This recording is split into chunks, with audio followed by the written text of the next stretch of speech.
हे folks, welcome back. सबसे पहले तो थैंक यू उन सभी लोगों का जो मुझे पर्सनली मेल कर रहे हैं। और एक्चुअली सही बताऊं तो उनकी वजह से मुझे लगा कि यार मुझे अपनी ट्रेडिंग की जो लर्निंग की जर्नी है अ, उनको उसको स्टार्ट करना चाहिए, फिर से तरीके से स्टार्ट करना चाहिए। मैं भी इसमें थोड़ा सा लापरवाह रहता हूँ क्योंकि यूट्यूब तो बस जस्ट ऐसे ही चल रहा है। कुछ मेरा ज़्यादा मतलब फोकस नहीं रहता, होना चाहिए बट नहीं रह पाता मेरा। तो बट कुछ मेल मिले मुझे और देख के अच्छा लगा कि काफ़ी लोग एक्चुअली लर्निंग करना चाहते हैं। यार कोई भी फील्ड ले लो यार, आप अपना नॉर्मल पढ़ाई भी ले लो, उस पे भी कुछ लोग ही टॉपर निकलते हैं, कुछ लोग ही अच्छा पढ़ते हैं। ठीक है, बाकी तो सब मस्ती ही मारते हैं। कॉलेज पूरा ख़त्म हो जाता है, ट्वेल्थ पूरी ख़त्म हो जाती है और मस्तियाँ ख़त्म नहीं होती उन लोगों की। तो वही हाल यहाँ पर भी है। तो और थोड़ा सा सीखते हैं, लोगों को लगता है उनको पता नहीं कितना आ गया। अब देखो, चार्ट पे चलते हैं और डोंट वरी, मैं अपना ग्रुप दोबारा स्टार्ट करूँगा, उसी को ही स्टार्ट करूँगा। उसी में मैं जैसे ही थोड़ा बहुत टाइम लगता है मेरे को, थोड़ा सा माइंड सेटल होता है कि यार अब बहुत ज़्यादा डिस्टर्ब हो गया था उसमें। यार रात को 11 साढ़े 11 बजे तक मैसेज चल रहे हैं, इनफैक्ट ट्रेडिंग के बीच में मैसेज चल रहे हैं और उल्टे सीधे मैसेज चल रहे हैं। तो थोड़ा सा मुझे टाइम दो, मैं उसको दोबारा स्टार्ट करूँगा, उसी ग्रुप को दोबारा स्टार्ट करूँगा। उसमें से कुछ लोगों को मेरे को रिमूव करना हो वो मैं रिमूव कर दूँगा। तो चलिए यार, बहुत लेट वीडियो बना रहा हूँ। एक्चुअली ये सोने का भी टाइम है बट फिर भी मैं वीडियो बना रहा हूँ। कुछ दिखा, कुछ आज मैंने किया तो मैं उसको बताने के मूड में हूँ। तो स्टार्ट करते हैं अपनी लर्निंग जर्नी। तो आप देखो, जैसे हम लोगों ने लास्ट वीडियो में डिस्कस किया था कि जो एक सेकंड, क्या है मेरा माउस, हाँ, कि ये जो कैंडल थी ना, ये इम्पॉर्टेंट कैंडल थी और ये ऑर्डर ब्लॉक था। ठीक है, ये सबको पता है, ये ऑर्डर ब्लॉक था, बेयरिश ऑर्डर ब्लॉक था। मैंने 2-3 कंडीशंस यहाँ पे बताई भी थी कि आपको सेलिंग किस टाइप से आएगी, बाइंग अगर होगा तो फेल ये होगा तो किस टाइप से फेल होगा, वो आप मेरी प्रीवियस वीडियो में जाके देख सकते हो। काफ़ी रात हो गई तो मैं ज़्यादा बड़ी वीडियो नहीं बना पाऊँगा, लेकिन ये सबको पता था ये ऑर्डर ब्लॉक है। बट आप सच बताना, आप में से कितने लोगों ने ट्रेड किया या कर पाए? या जो मैं अपने ग्रुप में, जो मेरे ग्रुप में सारे जो अपने, मैं कान पे हाथ लगा के बोल रहा हूँ कि माइकल जे हुडलस्टन समझ रहे हैं अपने आप को अपने ग्रुप में कि उन्होंने ये पढ़ लिया और वो पढ़ लिया आईसीटी का और उनको सब कुछ आ गया। तो यार मुझे बताओ ना, कितनों ने यहाँ पे बहुत अच्छी ट्रेड कर ली है, बहुत बड़ा मूव पकड़ लिया? कितनों ने पकड़ लिया? किसी ने भी नहीं पकड़ पाया होगा। पकड़ पाया होगा तो 10-20-50 पॉइंट पकड़ के बाहर भाग गए होंगे, जो भी कुछ किया होगा। ठीक है, तो यार सिर्फ ये सब पढ़ लेना ना कि आईसीटी सीख लिया, और आईसीटी सर खुद बोलते हैं कि मैं इसमें से कुछ लोग ही सीख पाते हैं, ये तो बहुत पहले से पढ़ा है, ये तो आपको आंखों के सामने है, लेकिन आप कर नहीं पाते हो। ठीक है, उसके लिए आपको एक्सपीरियंस लगता है, आपको टाइम लगता है, आपको थोड़ा अपने आप को खाली करना पड़ता है चीज़ों के, अपने दिमाग खाली करना पड़ता है कि मेरे को नहीं आता और मेरे को सीखना है, ये नहीं कि मुझे बहुत कुछ आता है। ठीक है, उस चीज़ पे बाद में बात करेंगे। बाद में अब बात करते हैं कि यहाँ पर हम लोगों को किस टाइप से क्या ट्रेड मिल सकती थी, और मैंने कुछ एक ट्रेड प्लान करी थी, उस पर भी मैं एक बार चलता हूँ कि क्या होता है ना कि देखो यार, आप फुटबॉलर हो या आप क्रिकेटर हो, आप जो भी स्पोर्ट्स आप देखते हो, तो उसमें कुछ चीज़ तो ऐसी होती है ना कि हाँ, ये इस टाइप की बॉल आई तो मैं इस बॉल पे सिक्स मार सकता हूँ। ठीक है, या इस टाइप की मेरे पास फुटबॉल मेरे पास आई हो तो मैं इसको इस टाइप से बेंड करके सीधा गोल कर सकता हूँ। तो यार ये आपके अंदर ना आपको सीखना पड़ता है कि आप किस चीज़ में अच्छे हो, आपको क्या चीज़ अच्छी लगती है। तो मैं जो जिस चीज़ में मैं अच्छा हूँ वो मैं आपको शेयर करता हूँ। देखो, यहाँ पे मैं कोई ट्रेड नहीं कर पाया, ये मैंने कोई ट्रेड नहीं कर पाया क्या, यहाँ पे कोई ट्रेड ही नहीं है सच पूछो तो। ये वाली प्रीवियस डे कोई ट्रेड नहीं है, ये एशिया का हाई लो बना और ये कुछ नहीं है। फिर नीचे गई ट्रेड, ये मैंने कोई ट्रेड नहीं कर पाया, मुझे कुछ भी इसमें बहुत अच्छा जेन्युइन चीज़ नहीं लगी। एक चीज़ जेन्युइन चीज़ लगी थी, अगर वो होती तो मैं ट्रेड करता, अदरवाइज़ मैं ट्रेड करने का मूड में ही। देखो ये इसमें कोई कोई ट्रेड नहीं है इन 2 दिन में। आज ट्रेड थी, आज क्या ट्रेड थी देखो, मैं बताता हूँ। अगर 15 मिनट के चार्ट पे अगर आप यहाँ पे आओगे, जो मैं मेरा थॉट प्रोसेस था कि ये वाली जो कैंडल थी ना, कल ये जब ऐसे कैंडल यहाँ पे ऐसे ये स्विंग बना, उसके बाद ये वाली जो कैंडल थी, यहाँ से मार्केट अपसाइड में निकल सकती थी, ठीक है, क्योंकि ये एक नीचे एक छोटा सा लिक्विडिटी टेकआउट ऑर्डर ब्लॉक, और यहाँ से मार्केट निकल सकती थी, बट यहाँ पे मैंने कोई ट्रेड नहीं करी, ठीक है। इसके बाद जब ये मार्केट गैप डाउन खुली और इस वाली कैंडल के नीचे मार्केट ट्रेड करने लगी, ठीक है, ये ट्रेड करने लगी, तो मैंने 15 मिनट पे कोई भी मार्किंग नहीं करी थी। इनफैक्ट मैंने 1 आवर पे क्या मार्किंग करी हुई थी कि जो ये सेकंड कैंडल थी ना, ये वाली कैंडल देखना, अब अभी दिखाता हूँ मैं आपको चीज़ें। ये वाली जो कैंडल थी, ठीक है, इसके ऊपर जब भी मार्केट जाएगी, मुझे यकीन था कि यहाँ पे कंसोलिडेशन में मार्केट जाएगी। एशिया का लो यहाँ पे टेकआउट हुआ है और यहाँ पे लोग फिर भी ट्रैप हुए होंगे, सेलिंग स्टार्ट कर दी होगी और फिर यहाँ पे ट्रैप होकर फिर अपसाइड अप डाउन में फंसे होंगे। कंसोलिडेशन के बाद ये 2-3 कैंडल का या टेकआउट हुआ और ये एक तरह से फेयर वैल्यू गैप था, आप देखोगे तो ये पूरा, ठीक है। तो इसके बाद यहाँ पे सेकंड हाफ में जब मार्केट यहाँ पे आई, एक ट्रेड मेरी ये बनी थी, और ये मैंने बहुत बड़ी ट्रेड नहीं बनाई थी, ये मैंने ट्रेड बनाई थी 15 मिनट के चार्ट पे चलते हैं, मुझे बस यहाँ तक चाहिए था, ये मतलब ये जितने भी पॉइंट्स थे मुझे ये ट्रेड यहाँ तक चाहिए थी, बट ठीक है, जहाँ तक भी मुझे अभी पॉइंट्स जो भी मिले वो बुरे नहीं है। इसमें भी अब देख सकते हैं क्या हो सकता है। देखो अब क्या हुआ 15 मिनट पे, ये एशिया के ये जो रेंज बनी हुई है ये एशिया का हाई लो है और कुछ नहीं है। इसमें एशिया के हाई लो को यूज़ करना आपको आना चाहिए।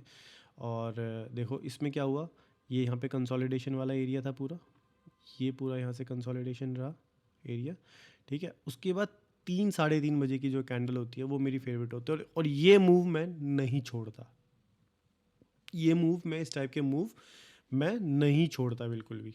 ये मेरा मतलब मेरे लिए एक तरह से ब्रेड एंड बटर है। मुझे यहाँ पे 1:3, 4, 5 बहुत कुछ मिल जाती है, या फिर बड़ी बड़ी ट्रेड्स मिल जाती है। बड़ी बड़ी ट्रेड से मतलब समझ रहे हो, एक ये देखो यहाँ से ये ट्रेड थी, ये वाली, ये देखो 3:30 बजे की कैंडल है। मैं आपको, मेरे को ट्रेड्स याद रहती हैं कि जो मैं करता हूँ, कि जो करते हैं उनको ट्रेड्स याद रहती है कि उन्होंने क्या किया था। ये देखो क्या हुआ, यहाँ भी कंसोलिडेशन हुई और ये 3:30 वाली कैंडल, 3:30 UTC-5 में टाइम जोन यहाँ पे न्यूयॉर्क कर लेना। और उसके बाद ये जो कंसोलिडेशन, और नीचे अगर टाइम फ्रेम यहाँ पे देखोगे तो देखोगे आप 3:30 वाली कैंडल है। तो इस टाइप की जो कैंडल बनती है ना, वो मेरे लिए फेवरेट होती है। इस टाइप से कैंडल बनी, यहाँ पे एक फेयर वैल्यू गैप बना, और इस टाइप से कैंडल मेरी फेवरेट होती है। अब इसको याद रखना है यहाँ पे ये क्या हुआ, ठीक है। अब इसको देखो यहाँ पे, ये अगेन 3:30 वाली कैंडल है, 3:15 चलेगा ये भी। अब ये कैंडल आप देखोगे ना, तब जब ये बन रही थी, जो जिसने भी आज ट्रेड करी है उसको पता है कि यहाँ पे लोग कैसे ट्रैप हुए होंगे। ये ग्रीन बनी बहुत स्पीड से, और ये और स्पीड से बनी थी कैंडल ग्रीन, ठीक है। उसके बाद ये पूरी की पूरी रिवर्स, जैसी ये रिवर्स हुई, और इसने जब ये सेकंड कैंडल ने पहले अपसाइड गई ये कैंडल, फिर डाउन साइड आई है कैंडल, तो जैसी ही अपसाइड गई और ये जब इसको क्रॉस करने लगी, ये मेरी एंट्री थी यहाँ पे, ठीक है। स्टॉप लॉस मेरा इसके ऊपर था, ठीक है। और मुझे जेन्युइनली जो मुझे लगा था वो कहाँ तक आना चाहिए था ट्रेड, ये जो दिख रहा है आपको, ये वाला हिस्सा, ठीक है। ये फेयर वैल्यू गैप यहाँ पे, मतलब मार्केट को यहाँ पे प्राइस को यहाँ पे मिटिगेट होना चाहिए था। इसके साथ साथ यहाँ पे एक छोटा सा फेयर वैल्यू गैप भी है। तो आपको ये कितना पॉइंट जा रहे हैं, 1:3 का रेशियो एटलीस्ट है ये कम से कम, क्योंकि इसमें 30 पॉइंट का स्टॉप लॉस है, और कितने पॉइंट, एटलीस्ट 100 पॉइंट्स प्लस है शायद। ये 1:3 के 3.2 दिखा रहा है, तो आप 1:3 का ही इसको रेशियो मान के चलो, ठीक है। इसके बाद भी क्या हुआ होगा देखो, फिर भी जिसने भी यहाँ भी एंट्री करी होगी ना जिसने, उसके बाद वो यहाँ पे डर गया होगा अगेन इस फेयर वैल्यू गैप पे, ठीक है। लेकिन ये भी एक एंट्री पॉइंट ही है आपका, देखो यहाँ से री एंट्री पॉइंट है यहाँ पे। अब देखो इसमें सिनेरियो क्या बन सकता है कि या तो ये टारगेट डायरेक्ट मिल जाएगा कल, ठीक है। अदरवाइज अगर 1 आवर पे अगर आप जाते हो तो ये फेयर वैल्यू गैप यहाँ पे मेंशन कर लो इस टाइप से, ठीक है। अगर मार्केट को डाउन रहना है तो चाहे भले ही विक यहाँ पे चली जाए, भले ही विक ऊपर चली जाए, लेकिन जो क्लोजिंग है वो इसके अंदर होनी बहुत ज़रूरी है। अगर इसको कंटिन्यूशन में नीचे आना है, या तो डायरेक्ट ही गैप डाउन खुल जाए और वो एक अलग बात है, लेकिन अगर इसको कंटिन्यूशन में नीचे जाना है तो इस फेयर वैल्यू गैप को, इसको रेस्पेक्ट करना बहुत ज़रूरी है। रीज़न बताता हूँ, 4 आवर पे जाओगे तो एक ब्रेक अवे गैप दिख रहा है मेरे को क्लियर। 4 आवर पे अगर आप जाओगे तो ये देखो, ये दिख रहा है आपको ब्रेक अवे गैप, ठीक है। ये देखो, यहाँ से लेकर यहाँ तक का ये एक ब्रेक अवे गैप है, ये देखो। तो मेरा मानना ये है कि अभी फ़िलहाल मार्केट को इसके अंदर नहीं जाना चाहिए। अगर जाता भी है तो यहाँ पे 1-2 कैंडल अगर जाएगी तो ये इसको रिस्पेक्ट करना चाहिए। कौन सा है, देखो ये ओपनिंग प्राइस, ये देखो ये मार्क किया हुआ है मैंने यहाँ पे, ये दिख रहा है आपको डॉटेड लाइन, ये क्या है, वीकली ओपनिंग प्राइस। तो चांसेस ये भी हो सकते हैं कि मार्केट एक बार यहाँ से अपसाइड जाए ओपनिंग प्राइस के आसपास और फिर यहाँ से मेल्ट हो जाए। बट मेरा जो पर्सनली मेरा मानना ये है कि यहाँ पे एक और फेयर वैल्यू क्या है 4 आवर का बनना चाहिए इस एरिया में, ठीक है ना। और वो देखो मेरा मानना है, देखो इस टाइप से, मैं इसको हटाता हूँ फिलहाल अभी, कि अगर यहाँ पे एक और गैप डाउन खुलती है और एक और इस टाइप से ब्लैक कैंडल बनती है, ठीक है, तो यहाँ पे ग्रीन कैंडल बनने के चांसेस हैं, इसको रेस्पेक्ट करेगा और ये ब्रेक अवे गैप हो जाना चाहिए। ये चांसेस इस टाइप के कुछ बनने के हो सकते हैं। अगर ये वाला सोचता हूँ तो एक सेकंड को, ये वाला जो एरिया, तो इस टाइप से मेरा प्लानिंग ये है कि इस टाइप से कुछ बनना चाहिए, उसके बाद फर्दर ये वाला एक मिटिगेशन बन सकता है। बट इसको सोच के चलना है। 2-3 चीज़ें पॉइंट मैंने बताया कि आपको अपनी ट्रेड कैसे मैनेज करनी है, वो इंपॉर्टेंट है। ये नहीं कि आपने सिर्फ आईसीटी देखा और ये किया, ट्रेड मैनेज कैसे करते हो आप, वो भी तो बहुत इंपॉर्टेंट है। क्योंकि ये वाला हिस्सा ओपनिंग प्राइस को मार्क कर लेना इस टाइप से, और ये एक फेयर वैल्यू गैप बना है, उसके बाद एक और फेयर वैल्यू गैप बना है। ये अगर इसको क्रॉस अपसाइड में हो जाता है और यहाँ से इसको, जैसे अगर मान लीजिए इसके ऊपर ये क्रॉस हो जाता है, क्लोजिंग आ जाती है, तो ये मान के चलना कि यहाँ तक मार्केट फ़िलहाल फिर से जा सकती है वीकली की ओपनिंग तक। तो इसके बाद फिर यहाँ से चेक करेंगे क्या हो सकता है कि डाउन जाएगी अप जाएगी, वो यहाँ पे आने के बाद ही पता चलेगा मार्केट का। उससे पहले लिटरली नहीं पता चलता मार्केट की किस टाइप से काम करेगी। हमें अपनी ट्रेड मैनेज करना, कैसे मैनेज करोगे चीज़ों को, वो आना चाहिए ना। कि एंट्री तो हो जाएगी, उसके बाद किसी को भी नहीं पता कि मार्केट में होना क्या है क्या नहीं होना, ठीक है। लेकिन वो उसको हम जो फुटप्रिंट्स है उसको तो हम देख सकते हैं ना, वो उसी टाइम दिखेंगे। अब देखो यहाँ पे फेयर वैल्यू क्या, ये लास्ट वाला बना है, ये सेकंड हाफ वाला टेकआउट था, ये लिक्विडिटी फेयर वैल्यू गैप पे टैप था, उसके बाद ये इस टाइप से मेरा कुछ ट्रेड प्लान हो सकता है।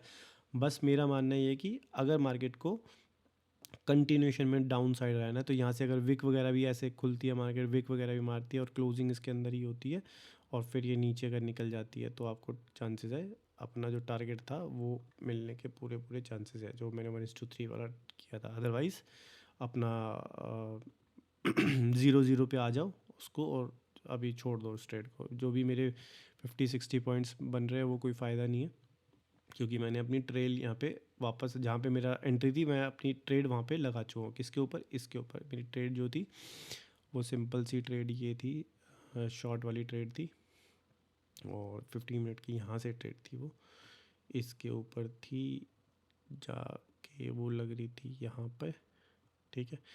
और उसके बाद जब ये यहाँ पे एक बार दोबारा से टच हुआ और ये फिर से ग्रीन ब्रेक हो गई, तो मेरी ट्रेल करके वहाँ पे नो प्रॉफिट नो लॉस पे हो। अगर यहाँ से कुछ होता भी है तो मेरे लॉस कुछ नहीं होना, यहाँ से सिर्फ प्रॉफिट ही होना है। अगर मार्केट नीचे जाती है, तो ऊपर चली जाती है तो मेरा स्टॉप लॉस हिट हो जाएगा, और जो कि नो प्रॉफिट नो लॉस पे है इस टाइम। तो इस टाइप से मैं अपनी ट्रेड मैनेज करता हूँ, और ये आपको एक्सपीरियंस से ही आएगी।